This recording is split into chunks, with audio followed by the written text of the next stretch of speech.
We are so fucked up. For so long, we have procrastinated what is supposed to set us free. Dear friends, I want us to talk about the road accident that is piling our roads. Of Sunday's fatal road accident along the Yaoundé-Douala highway is still very much felt in New Belle, Douala, where 6 neighbors lost their lives. As grieving families struggle to contain the loss of their loved ones, others desperately seek help for relatives who survived but are presently in critical conditions. Immaculate Fogwe tells us more.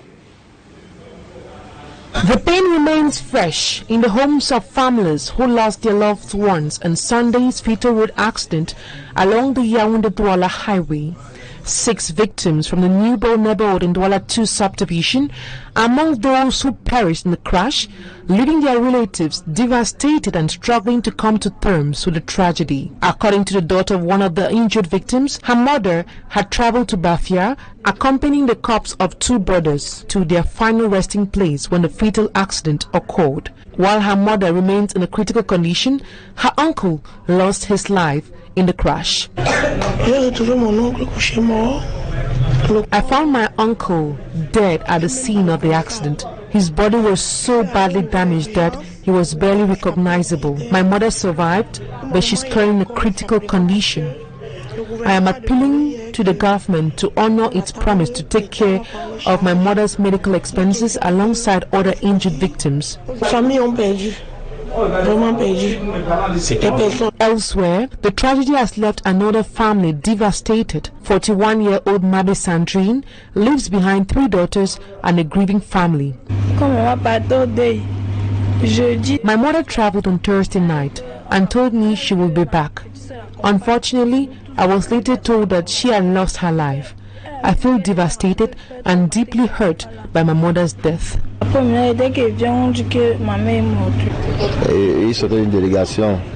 She was part of the delegation returning from Biya when their vehicle developed a technical fault. The driver then arranged for them to continue their journey in a 19-seater bus.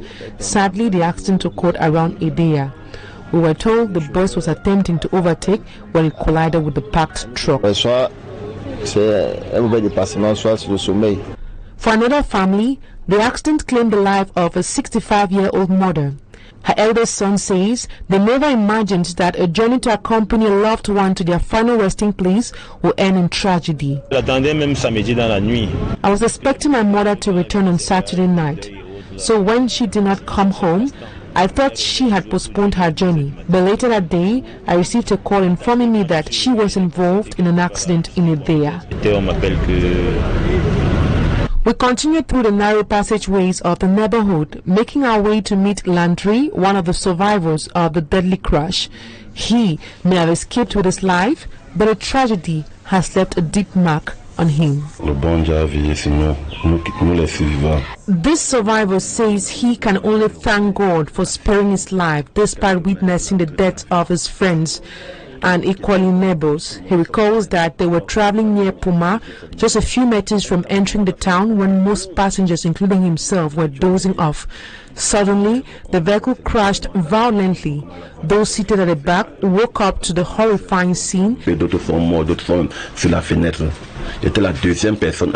7 people died at the scene, while 10 others sustained serious injuries.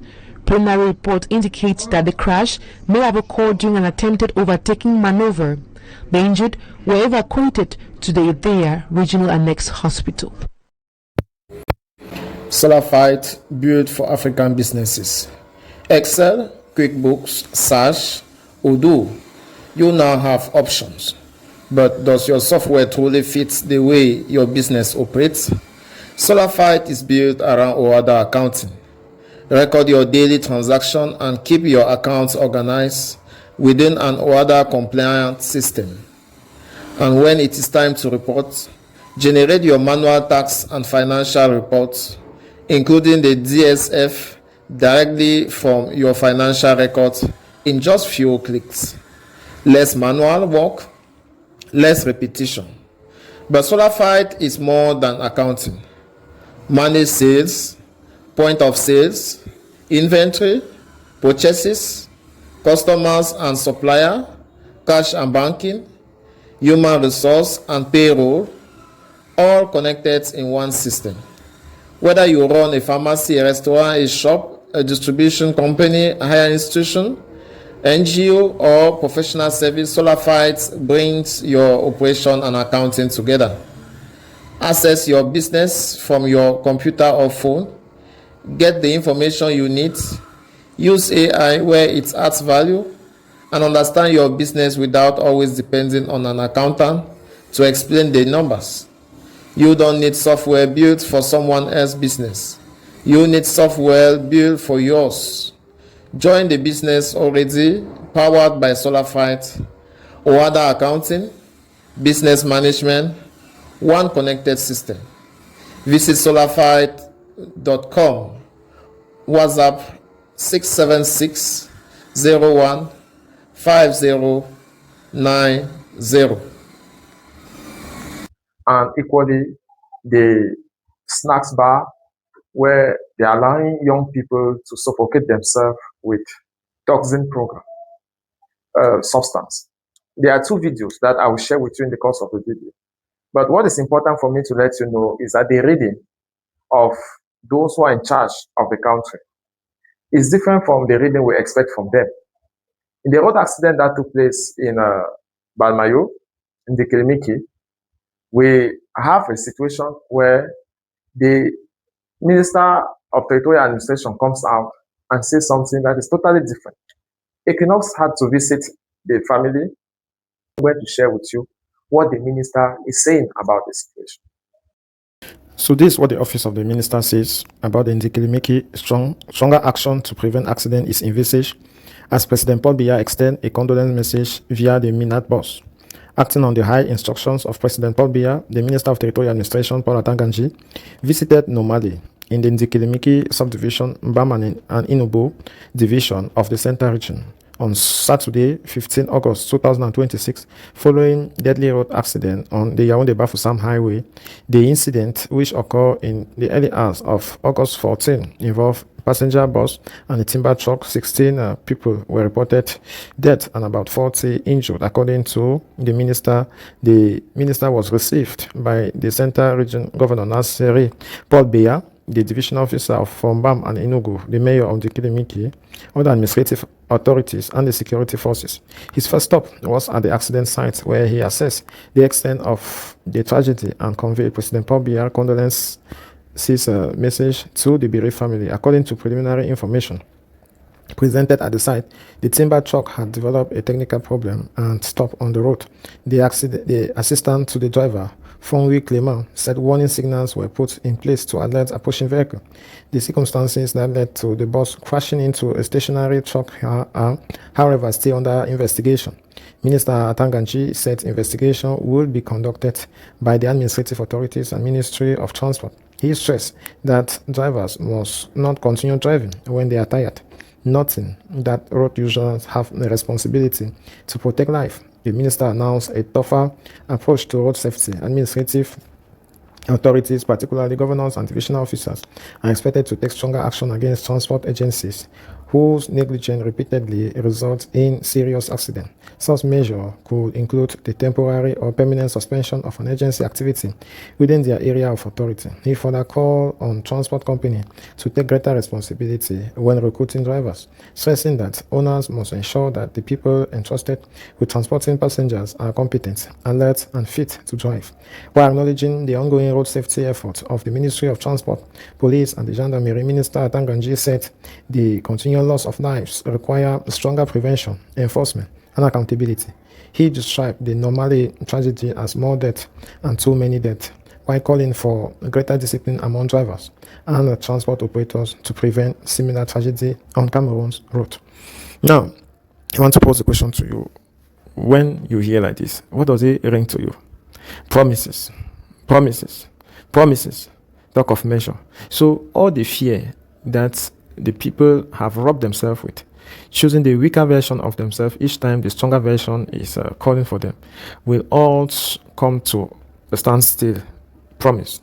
So the 16 people who perished and the family that were visited by Equinox some 2 weeks after is the long story we wanted to put to you. That truly, We have trusted our government. When you want to board the road, you board the road with all confidence that you reach the destination. But if you were to question each driver, their experience, journeying you through, you will understand that there's a lot of work to be done. And when the transport association, union, trade union decide to present a strike, it is infuriated by other individuals that have flirted with the sector and that are used to dilute the concentration of the strike action. You should understand, this government resists more by intimidation, by manipulation, than effective governance. So we are betting our life against promises. And when it happens to each and every one of us, it will just be another news. So much talk about we want to see our children grow up, we want to play with them, we want this, we want that.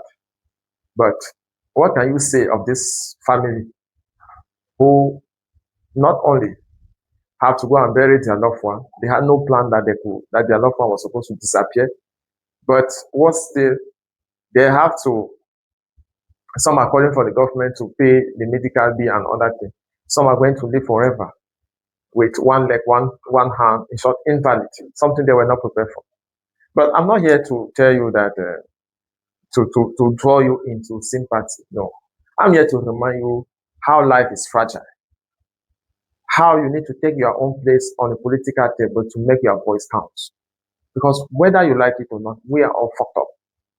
There is no way out in this present situation where we find ourselves. But our voice, our engagement, there is an urgent call for young people to be involved in political life.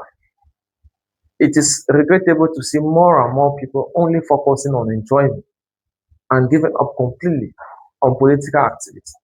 Maybe the fear of prison, maybe the fear of death. But this accident we just talk about, what do you make of?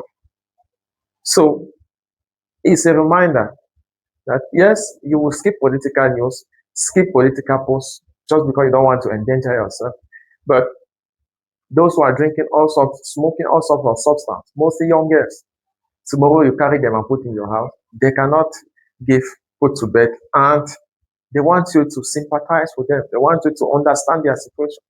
They keep, you see them, most of them are the one plugging born again pastors, all this and left and right, because they are seeking for miracle, for situation that they cause. And so this channel is always here to remind you that your place is on the political desk, to follow information, to share your point of view. You cannot run away. The situation of the country warrant everybody to focus first on politics before any other thing.